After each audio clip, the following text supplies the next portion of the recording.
Joining me today is Lauren Walker from Currency Partners and Eugene Taljaard from Momentum Wealth International. We are all aware that the world is becoming smaller when engaging with our clients, and cross-border financial planning is no longer the exception. With families being scattered across the globe, whether due to international work opportunities, formal immigration, or kids studying and remaining abroad, intergenerational wealth planning and transfer is becoming more challenging. Lauren, perhaps you can add to the stats that Adele shared with us earlier on how the cash and money is flowing at the moment in your business.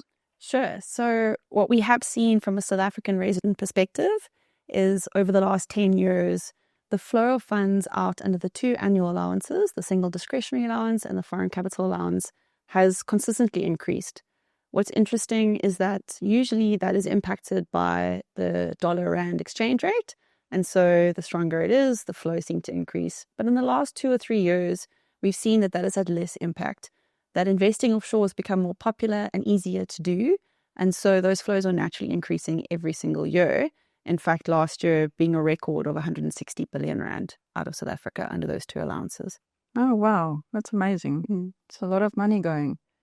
With the increasing trend of funds going abroad, you can perhaps give us a quick recap on the annual allowances and how the admin process works when people want to externalize, and if you're seeing any challenges or whether it's really just an easy, simple process. Yeah, so for South African residents, it's pretty straightforward. Every South African resident can move R1 million within a calendar year, and that R1 million is referred to as your single discretionary allowance. To move that R1 million, you just need your basic FICA, no further requirements, no supporting documents in terms of source of funds, etc. The second allowance for a South African resident is your foreign capital allowance. That's effectively your investment allowance, and that you can move up to 10 million rand within a calendar year. To use your foreign capital allowance, you need to do an application to SARS for what they call an AIT, or approval for international transfer. It used to be called a tax clearance certificate or foreign tax clearance certificate for those who aren't familiar with AIT. And that effectively is SARS seeing that your tax is compliant, so all your tax affairs are up to date, and you showing the source of funds of where you've obtained that money in order to move it abroad. Once you've got that, you can move up to the 10 million rand within your calendar year. What's important to note, and people often forget this, the AIT or tax clearance is valid for 12 months, although your allowance is a calendar year. So sometimes there can be an overlap there. The only additional thing to note is the special approval. So for those who want to externalize more than the two allowances combined, which is the 11 million, you can do a special approval, which allows you to do a higher value. That special approval is twofold. So again, an application to SARS to get a letter of compliance to say that our tax affairs are up to date as an individual. And step 2, it then goes to the Reserve Bank. They want to know where you plan on sending the funds. They want confirmation from SARS around the tax. And then you can externalize the funds. And that approval again is valid for 12 months from date of issue. Okay, so date of issue, 12 months, so it can go across 2 tax years. It does, yeah. So there's often confusion around that. It's also important that calendar year doesn't coincide with any tax year, so that also creates confusion. It's really a calendar year. January to December. Right, so on the 1st of January, your allowance is reset. So it's important that clients who have money to move make use of their allowances every year, because if they don't externalize by the end of December, they've lost that opportunity to externalize funds, and they're now in the new year. That's very important.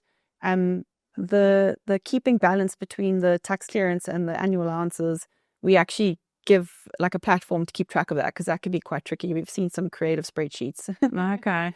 Lauren, I think we want to go into the tuition fees. Remember when we chatted in preparation of today, you mentioned something to me about tuition fees.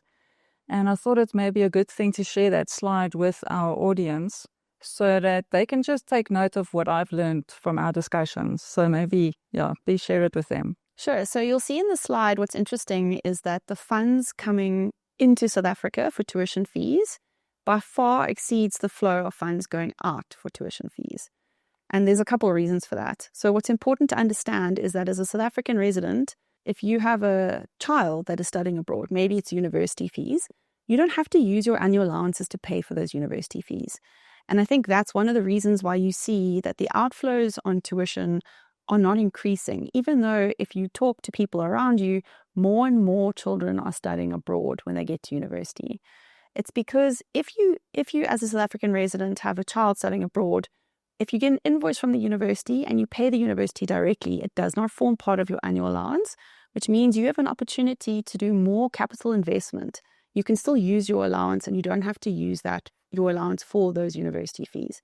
The inflows, we are seeing a huge uptick, not only on, I think, with the university element of foreigners coming and studying in South Africa, which we do see a lot of, but also the Home Affairs have launched a nomad visa, which means that foreigners coming to South Africa is not only in the retirement space, it's now young families, and they see our private schools as being very good. And so they are moving here and bringing money in, buying property and putting their kids in our private schools, which is very exciting and a feel-good transaction. Okay, that's very interesting. I just also off the cuff this morning on the radio heard about so many students that aren't getting space in our universities that apply. I think they mentioned like Stellenbosch had 106,000 applicants and they've only got space for 6,000. Wow. So just saying that a lot of people are going to have to go elsewhere if they want to educate their kids because our universities just do not have the space. Yeah. But at least we now know that if you do it properly, you don't have to affect your investable capital. Exactly. So I think many people can, if they just take a bit of time to administrate it properly, they can enjoy a bit more money to take abroad. Yes. So talking about maximizing foreign investment capacity, I would like to shift our focus to the options that investors have when they invest abroad. So to do that, we've got 4 categories that we've identified of potential investors. So the slide summarizes it, and it's pretty common basic knowledge, but you've got your person or individual that wants to go directly abroad. Then we've got the guys that invest abroad directly but via their offshore trusts. Then we've got the clients that are doing the popular trust to trust that we are seeing at the moment. And then obviously the last are the asset swaps. So if we discuss these 4 categories a bit, I think just before I want to check with Eugene to find out from MWI's point of view, which of these categories are you seeing a lot of and what are they investing in at the moment? Let's look at the last year or 2. Yeah, and Sharon, if I can maybe take that lens and widen it a bit further, it's interesting to see how the platform's developed over the last, let's say, 10 years especially. If we go back 10 years, the flows were predominantly in the flexible, open-ended type of products on the platform. Whereas over the last few years, there's a migration across to the endowment or the wrapper, typical wrapper products. And I think by nature of advisors and clients realizing the benefits offered by these products in terms of the ease of tax administration, the ease and simplified means of transferring wealth to the next generation. So I really think we've seen that shift happen quite dramatically over the last couple of years. And I think one extra point really comes in the form of the type of clients. One of them, particularly you mentioned, is in the form of offshore trusts. We are getting a lot more questions from advisors and clients asking about offshore trusts, various jurisdictions, and can we as a platform accommodate investments in those trusts? Okay. What's positive, I think, with seeing an uptick in offshore trusts as the ultimate investor is obviously that financial planning is taking place and that advisors and clients are having the discussion of where must we invest our money to, first of all, protect it and obviously to make sure it transfers to the next generation effectively. So taking control of the process whilst they are alive rather than leaving it to executors to sort out when they die. I would like to maybe say thank you to our advisors for having those engagements with the clients. Lauren, when you look at the approval process and you consider the end investor being an offshore trust, is there any difference in the process that clients would have to go through? Or do you, from externalizing the funds, look at the actual person whose money is going? So we would determine the sender, that's the starting point. So effectively, if you wanted to externalize funds into an offshore trust as a South African resident, you can use your allowances. That's straightforward. One of the fundamental changes that was made within regulation by the Reserve Bank in 2022 is that you can now use a special approval application to also put funds into an offshore trust. That's quite a big game change in the industry because then you're not limited to the 11 million in terms of externalization to that offshore trust. You can now do a special approval for much larger value and also send that into the trust. Whereas before you kind of limited and it took a lot more time to build that capital in that offshore trust. So that's quite a significant change. Yeah. Okay. And Eugene, from our side, from an NWI side, there would be a bit of a difference investing directly as an individual versus an offshore trust from a client to advisor experience point of view. Yes. No, definitely, Sharon. I think once again, it doesn't come without its complexities. If we look at offshore trust specifically, there's a very big distinction in terms of what we do from an onboarding perspective. So we call that process our client due diligence aspect of it. So your typical FICA process in terms of identifying the investor or the underlying beneficiaries of that investment. And from our perspective, it's really twofold. So offshore trusts operate very different to a local trust. And for that reason, we typically have two avenues that we go through in terms of the onboarding process. The first being the trust company itself, so that entity providing the legal structure, the administration of the trust, etc. And the second leg of that being the trust itself, so the settler, the beneficiaries, etc. So typically it is a little bit more strenuous from a document perspective. I won't use the word cumbersome because everything can be solved if the proper planning and setup is done up front to avoid those issues coming down later in line. Okay. So maybe people must just be aware of it, that if you're dealing with a trust, and I think it's even with local investments, if you're dealing with a local trust, the FICA requirements is a bit more, not cumbersome, just a bit more time consuming if you don't have all your admin in a row, but it's not an impossible task to bear.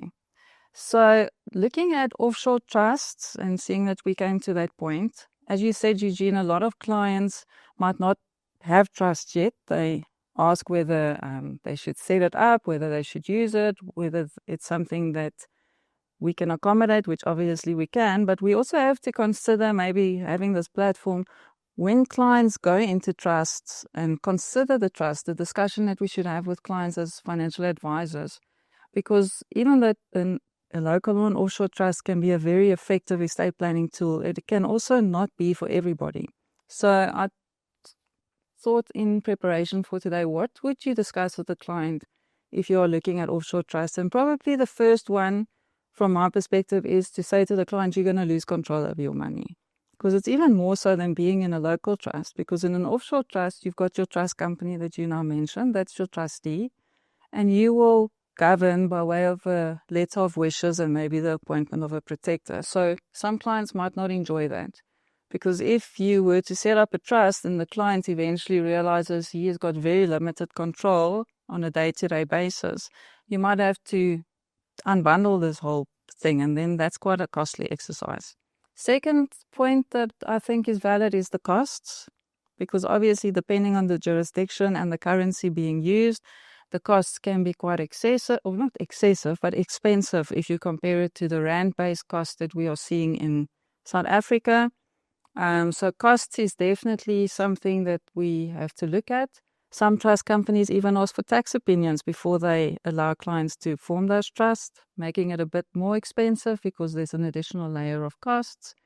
And therefore, it's important to consider trust costs versus the benefits that it will eventually have. So even though from a process point of view and from a product point of view, we can accommodate it, clients should be very informed, I think, when they make these decisions, whether the trust works. I think some of us that have been in this industry long enough have seen waves of, especially in, like maybe in the, don't want to give away my age, but maybe in the 90s or early 2000s, where because your friends had a trust, you wanted a trust. That's not local trust, but still. And everybody took out a trust and nobody really knew why, or they did, but they didn't actually want to play ball because trustee meetings and opening bank accounts just really didn't feature. So just need to make sure clients are aware of what they're getting into when they invest in the offshore trusts. I think it is valid to say we have to consider how the trust is funded, whether it's funded by donation or loans. And just on that topic, we're going to talk about that a bit more with Madeleine when I chat to Madeleine a bit later. But I think, Eugene, from our side, it's good to note that when clients are considering funding mechanisms, that there's certain tax consequences that might be had because of it. And if it's seen as a disposition that is made to that trust, that we can trigger attribution and deeming provisions.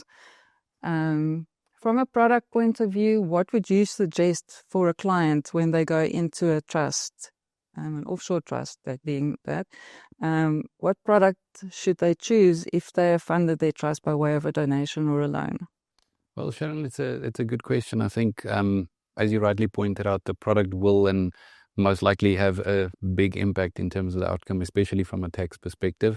The nice thing about the offshore wrappers is they often tend to act as attribution blockers from a tax perspective. So they can work nicely in the setup of an offshore structure, but again, it depends entirely on the client setup and the means of funding that offshore trust. Okay, thank you. So just to recap, if they're going into the voluntary type investment, there is a risk that the actual funder of the trust will still be taxed on the income generated and the capital gains. Where if they invest in the endowment, because the insurer is the taxpayer instead of the actual client, you're blocking the attribution because none of the income that is generated in the investment comes back to the individual client. So attribution blocker, it's a new term. I like it. If we look at the trust to trust, which is still quite topical, we have to remember that this is fairly new and that most of the transactions, Lauren, as you and I spoke about earlier, that we are still really in this tax year where these transactions have happened. So we haven't gone through a complete tax cycle to see exactly what SARS does at the end of it. So we are certain that we can use a local trust to externalize fund to an offshore trust, because SARS has made the note on their system and we're all aware of it. The trust must be formed offshore obviously for the funds to flow. The local trustee must just make provision that there can be an offshore beneficiary. It doesn't even have to mention the name of that beneficiary. It just has to be wide enough that they can benefit. And we now know the money can go. Lauren, from your perspective, when you're doing these applications, anything different than when an individual does an application for the funds to flow? And what has your experience shown you from an administrative point of view? How easy or difficult is it to get the money from the local to offshore trust? Yeah, I think what's important around the local trust, the South African trust to offshore trust, is to understand that the regulation hasn't changed. Effectively, what is being granted is that the South African trust has been allowed to externalize directly to a bona fide non-resident, which is the trust. And that's how someone got it right the first time, and now a few other people have got it right. The process in order to make the transaction happen is effectively, first you've got to do an application to SARS for a letter of compliance. And SARS are going to look at every entity and natural person linked to that South African trust in order to understand that they are all tax compliant. So they are going to dig. And so in some structures, there's multiple entities and multiple natural persons, and you want to make sure that they're all tax compliant, and you've got to be okay with how much information they're going to ask. For the application, there's roughly about 15 sets of documents that you have to submit. So it's not an easy process. I think it's important that people understand that. So traditionally, what we've seen is that the authorized dealers will only entertain these applications if they're over very high values, roughly around 50 million, because of the amount of work and complexity involved. It's also important to make sure that the South African trust is structured in a certain way that makes sense from a tax perspective when you do this. The second leg of that application is once you've got your letter of compliance from SARS, you then do an application to South African Reserve Bank. Again, it's 15. I mean, it's the same application really. The only difference is that the South African Reserve Bank wants to see then every entity and natural person also linked to the offshore trust. So you're giving them both sets of documents. They won't just take the letter of compliance and say, right, everything's fine. They also want to understand what's going on in the South African trust. So you're giving them both. They want financials of the trusts, etc. So it's very heavily involved and detailed, and you've got to be very comfortable with being completely transparent at every level.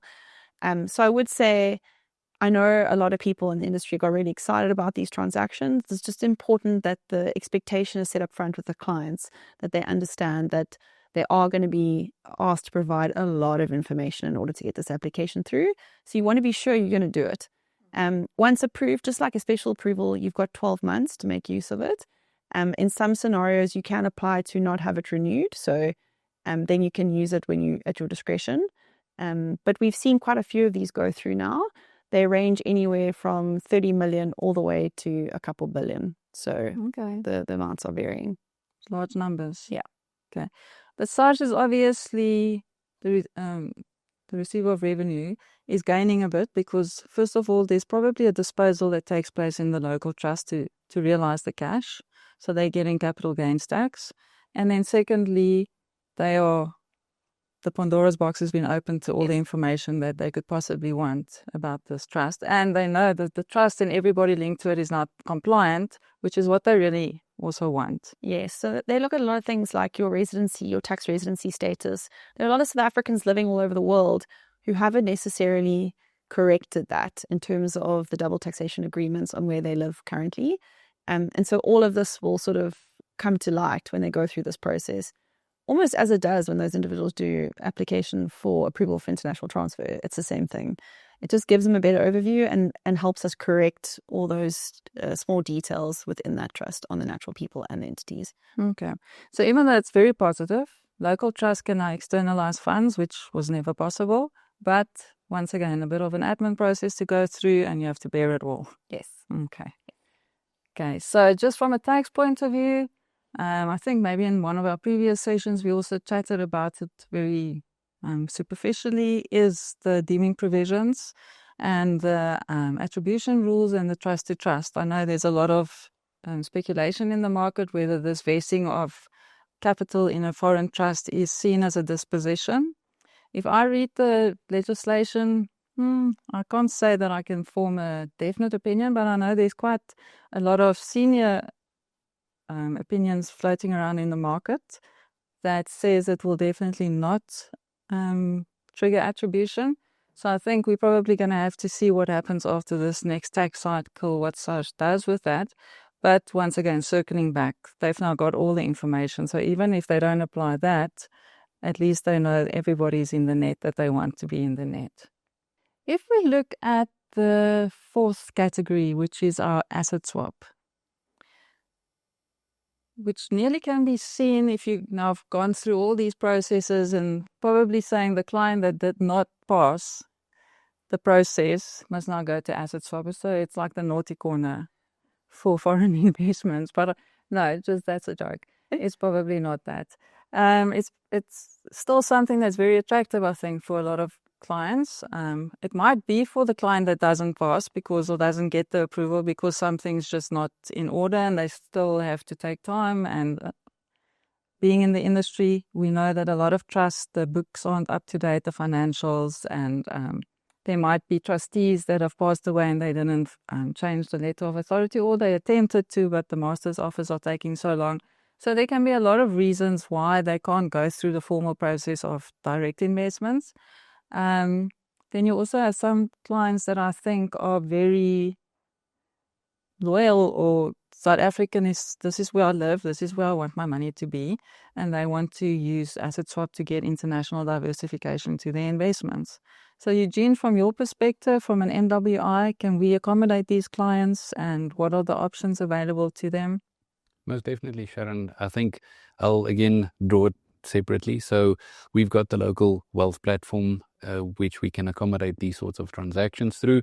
So essentially, there's two avenues through the local platform and the offshore one. Typically speaking, clients going through the local platform will do so through a local wrapper or endowment. And in those instances, it's typically the life company providing that endowment wrapper structure to the client that offers their investment capacity to the investor. And they utilize that then to get the offshore exposure. On the offshore slide, it's slightly different. There we've got a third party that gets involved into this process. So essentially speaking, it's a third party that has the capacity to invest directly offshore and makes that capacity available to the likes of a South African trust, for example. They go through the process and invest directly on the offshore platform as well. So essentially speaking, it's just two separate avenues, but we can cater for both at the end of the day. Okay, so on the one side, it's Momentum's capacity that's being used, and on the other, it's an external. Correct. Typically like a institutional investor that has the capacity from a SAR perspective to invest directly offshore. So typically speaking, your asset managers or stockbrokers, for example. So we facilitate the process for the client because typically they won't have access to those companies just to go direct. Okay, so from that point of view, I think always important to remind the clients that even though you've got international exposure, it's still a South African investment. It only pays out in rand. No foreign allowances were involved in getting the funds abroad. From the point of view, if a client is now sitting in front of us and saying, okay, I've got a clean bill of health from a tax point of view, I've got money to invest, I'm not necessarily anxious about South Africa from a political point of view or a currency point of view. So which one should I choose? Is there eventually a different outcome if I choose typical assets underlying the investment? Will I have a better outcome in the one than the other, or will they pretty much look similar at the end of the day from a growth point of view and a experience point of view? Yeah, I think it's a dangerous question in our world when you get asked which one's better. And if you don't mind, I'm going to answer it with a cliche answer of it depends. And I think in this case, it really comes down to the client's outcome and the objective that they want to achieve. On the one side, going the direct route affords the clients that benefit of accessing the money anywhere in the world. So they've got that flexibility. Whereas, as you rightly pointed out, the asset swap always comes back to rand. But there will be investors that would want either of those two options. Things like where the beneficiary is situated, what jurisdictions are they, do they have an income need eventually from this investment? So there's quite a lot of things to take into account there, and why I say it depends. But if I can maybe draw a quick distinction between the asset swap specifically going via the local platform versus the offshore one. And there, I think the big draw card for the offshore platform specifically comes in the form of the functional currency. So our entity and the platform itself is domiciled in Guernsey, and we use US dollar as our day-to-day currency, so for transactions on a day-to-day basis. So essentially meaning that the investors' growth in those products on the offshore platform will be taxed in US dollars. So your capital gain will be reflected in dollars and translated back to rand on the exchange rate on the date of disposal. So essentially taking out that currency fluctuation element within the calculation. So we do cater for both. And again, I'd rightly point out that that might be a better option for clients that want that offshore exposure from an asset swap perspective. But if you are going into the asset swap via the local platform, you will generally get an after-tax return where the institution, Momentum, was a taxpayer. So we would have paid capital gains tax based on, if you know, but the complex calculation where you pay capital gains tax on the actual growth of the investment and the currency gain. Where in the other side, you're only paying capital gains tax on the actual asset growth, because the functional currency is being handled that side. So you can possibly have a bit of a better rate of return on the one versus the other from an after-tax point of view. But let's not put you on the spot on that one. But yeah, I think maybe it's something that I would like to think of a bit more, and maybe somewhere we'll put something down in one of our publications in future. Okay. Lauren, in closing, I think maybe sharing a last slide, which Adele actually touched on a bit earlier, which is the inheritances, the inflows and the outflows.